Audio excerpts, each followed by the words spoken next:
है 2018 के अंदर एक माइनर यौन शोषण के मामले में एक विशेष एक्सक्लूसिव बता रहा हूँ, पूरी मीडिया में कहीं नहीं ये रिपोर्ट है। अप्रैल 2018 के अंदर एक माइनर यौन शोषण के मामले में मॉरिशस के अंदर पुलिस ने डिटेन किए थे संदीप सिंह।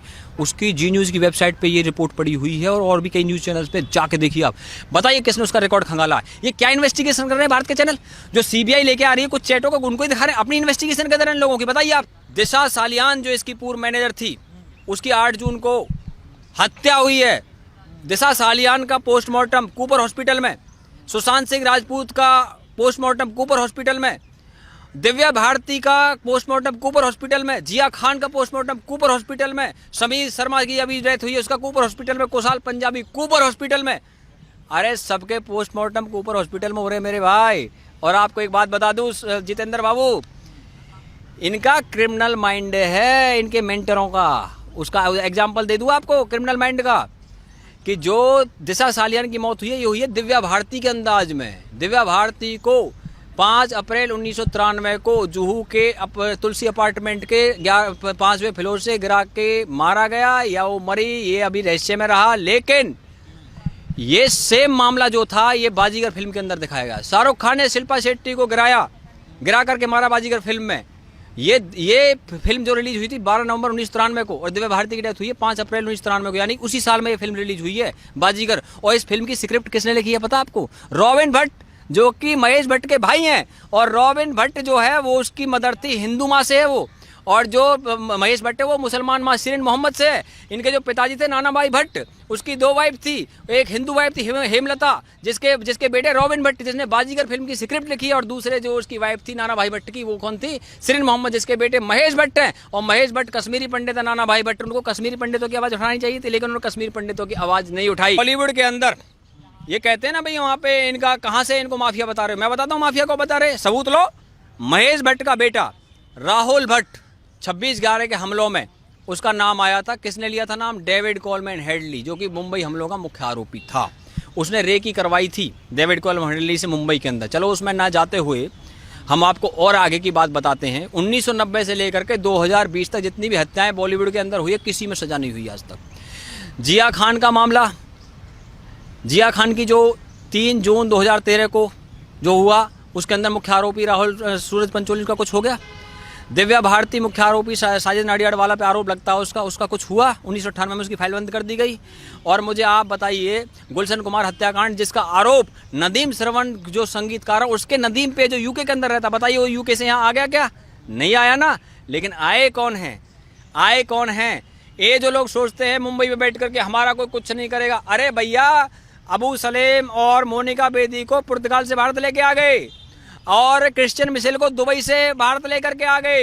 एक्सट्रेडेट किया था उसके अंदर। Christian Michel Agusta Westland deal का मुख्य आरोपी था, और अगस्टा वेस्टलैंड डील वो डील है जिसके अंदर कोर्ट के ऑर्डर में लिखा है कि सिग्नोरा गांधी यानी कि Shrimati Gandhi Sonia Gandhi is the main accused. Subramanian Swamy ने भारत की पार्लियामेंट में खड़े होकर के बोला था कि Sonia Gandhi is the main accuse in Agusta Westland deal.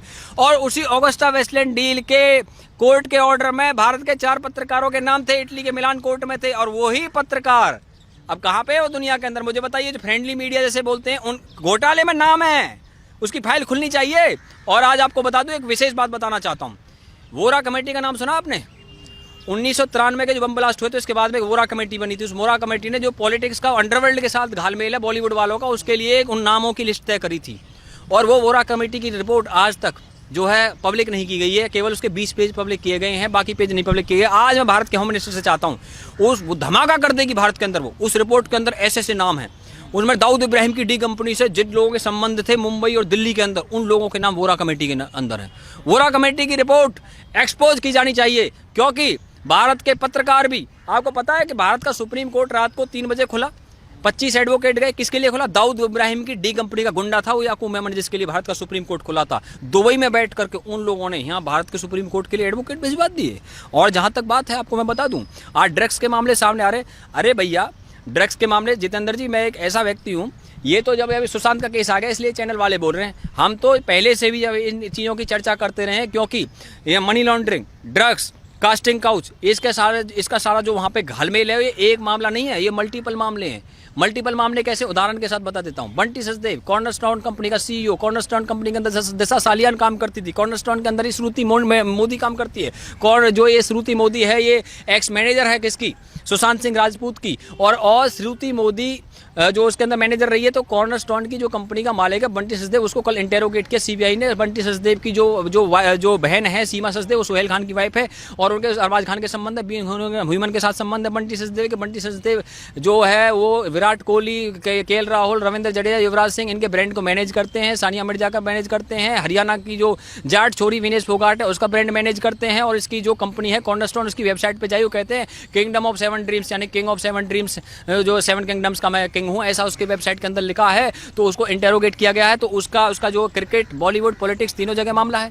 और आज जो ड्रग्स के बड़े बड़े पैडलर निकल रहे हैं, मैं आपसे पूछना चाहता हूँ, जो वर्ल्ड के अंदर ड्रग्स का सारा कारोबार चलता है, आज से थोड़ी चलता है, ये तो बहुत लंबे समय से चलता है। लेकिन आज जो भारत सरकार की जो एजेंसी है, जिसका नाम है नारकोटिक्स कंट्रोल ब्यूरो, तो नारकोटिक्स कंट्रोल ब्यूरो जो वहाँ पे गई हुई है, होम मिनिस्ट्री को रिपोर्ट करती है, सीबीआई पीएमओ को रिपोर्ट करती है, ईडी फाइनेंस मिनिस्ट्री को रिपोर्ट करती है। आज भारत सरकार का पूरा तंत्र आज वहाँ पे इन सब चीज़ों को निकालने में लगा हुआ है। और जितेंद्र जी, आपको एक बात और बता दूं मैं, अगर मैं आज चर्चा कर ही रहा हूं तो देखिए, इसमें 6 मार्च 2017 को करण जौहर ने लंदन स्कूल ऑफ इकोनॉमिक्स के अंदर बोला था कि कंगना रनावत को बॉलीवुड से आउट करो, she is playing women card and victim card, exact quote कर रहा हूं उसके वर्ड को। अब आप मुझे बताइए, करण जौहर कौन है कंगना रनावत को बॉलीवुड से निकालने वाले?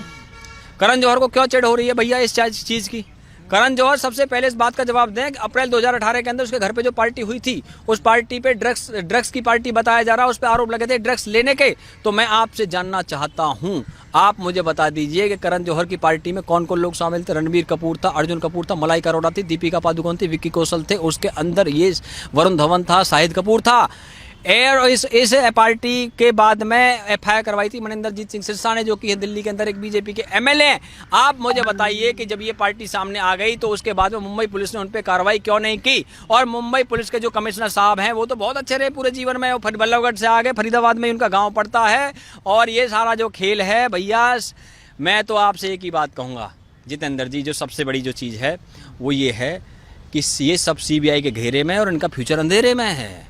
और जहाँ तक मैं आपको एक बात और बता दूं, गम की अंधेरी रात में दिल को ना बेकरार कर, और सुबह जरूर आएगी, सुबह का इंतजार कर, क्योंकि एक जो ताकत है, दिव्य ताकत, जो इन सब की जांच करा रही है। इसीलिए क्या कहते हैं कि जुल्म इंसान का जब हद से गुजर जाता है, वो किसी और ही सूरत में पास आता है, ना जाने किस रूप में वो हमसे मिला है यारो, जिसका कोई नहीं, उसका तो खुदा है यारो। बहुत से लोग कह रहे हैं कार्रवाई कब तक चलेगी, कब तक होगी? हम तो क्या है, वो फरिश्तों को आजमाता है, मिटाकर बनाता है, बनाकर फिर मिटाता है। आदमी टूटकर 100 बार जुड़ा है यारो, और जिसका कोई नहीं, उसका तो खुदा है यारो। और मेरे भाई, इसमें जो है, क्योंकि दिव्य प्रेरणा काम कर रही है, इस सिया से कभी हमने किनारा ना किया, मगर तेरी रहमत ने गवारा ना किया। और आपको बता दूं जितेंद्र जी एक बात, देखिए सबसे बड़ी चीज़ क्या है कि ये रिया चक्रवर्ती, ये संदीप सिंह और ये जो सारे लोग हैं, आपको पता संदीप सिंह जो है 2018 के अंदर एक माइनर यौन शोषण के मामले में, एक विशेष एक्सक्लूसिव बता रहा हूँ, पूरी मीडिया में कहीं नहीं ये रिपोर्ट है, अप्रैल 2018 के अंदर एक माइनर यौन शोषण के मामले में मॉरिशस के अंदर पुलिस ने डिटेन किए थे संदीप सिंह।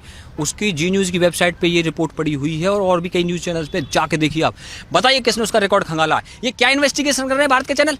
जो सीबीआई लेके आ रही है कुछ चैटों को, उनको ही दिखा रहे हैं, अपनी इन्वेस्टिगेशन कर रहे हैं लोगों की। बताइए आप, हम लेकर के आ रहे हैं इन सब चीज़ों को। और दूसरी बात ये है कि जो इन लोगों ने आज ये केस आया है, तो क्या ये इस केस से पहले ये ड्रग्स के खेल नहीं चलते थे वहाँ पे? तो आज तक किसी चैनल ने क्यों नहीं दिखाया उनको? अब जब कोई केस हो जाता तभी दिखाएंगे ये?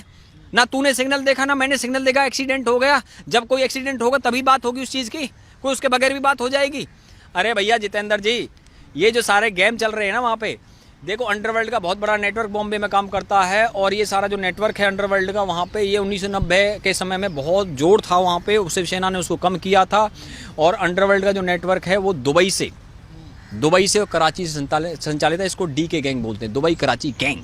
और आपको मैं और बात बता दूं, एक बेंगलोर के अंदर नारकोटिक्स कंट्रोल ब्यूरो जो कि जांच करती है ड्रग्स के मामलों की, उसने वहाँ पे डी अनिका नाम की एक छोटी सी एक्ट्रेस को निकाला। आप कहोगे इसका नाम क्यों ले रहे हो? उसका कारण बता देता हूँ। उसकी चैट में साउथ के टॉप 10 सुपरस्टार, टॉप 10 साउथ के उसमें ड्रग चैट में नाम है उनके। इसका मतलब साउथ की भी पूरी इंडस्ट्री ड्रग्स में डूबी हुई है। बताइए आप मुझे। और वो ड्रग्स बेंगलोर में कहाँ से आया था? ब्रुसेल्स, जो कि बेल्जियम की राजधानी है। और वहाँ पर एक बहुत बड़ा इवेंट फेस्टिवल होता है जिसमें पूरे यूरोप के लोग आते हैं। उसके अंदर ड्रग्स का बहुत बड़ी पार्टी उसमें आयोजित होती है। उसका टुमारोलैंड नाम का वो फेस्टिवल है। टुमारोलैंड फेस्टिवल से वो ड्रग्स बॉम्बे के अंदर आया। कौन सा था? उसमें मैथालीन, कोकेन, मरिजुआना, MDMA, PCB ड्रग्सों के नाम बता रहा हूँ, ये थे वहाँ पर। और R रविंद्रन डी कनिका को वहाँ पे उन्होंने डिटेन किया, अरेस्ट किया। अब आपसे मैं पूछता हूँ कि इन सब के तार जो हैं, मैं आपसे पूछता हूँ सिर्फ सुशांत केस के अंदर, जितेंद्र जी आप बताइए, सुशांत केस के अंदर जो 5-6 लोग हैं, केवल उन पे ही सजा होनी चाहिए या जो पूरा का पूरा जो वहाँ ड्रग्स का धंधा चलता है इस पीढ़ियों को बचाने के लिए काम चलना चाहिए? मैं आपसे पूछता हूँ। मैं भारत की जनता से भी जानना चाहता हूँ, आपको सिर्फ जो है सुशांत के मामले में तो उनको तो सजा होगी ही होगी, कोई रोक नहीं सकता, लेकिन क्या सिर्फ उनको, आपको सिर्फ उन पे ही कार्रवाई चाहिए या जो पीछे सारा जो ड्रग्स की दुनिया है इसको खत्म करना चाहिए? बताइए आप मुझे। अरे भैया मेरे का हिंदुस्तान में कहावत है जमीनी स्तर की कि उंगली पकड़ते हैं ना जो लोग, वो पूरा हाथ भी पकड़ लेते हैं। तो उंगली पकड़ के हाथ पकड़ने का खेल चल रहा है। और इस सारे खेल के अंदर इतनी सारी मछलियां हैं, बड़ी मछलियों को पकड़िए आप। हिंदुस्तान में कहावत है चोर को मत पकड़ो,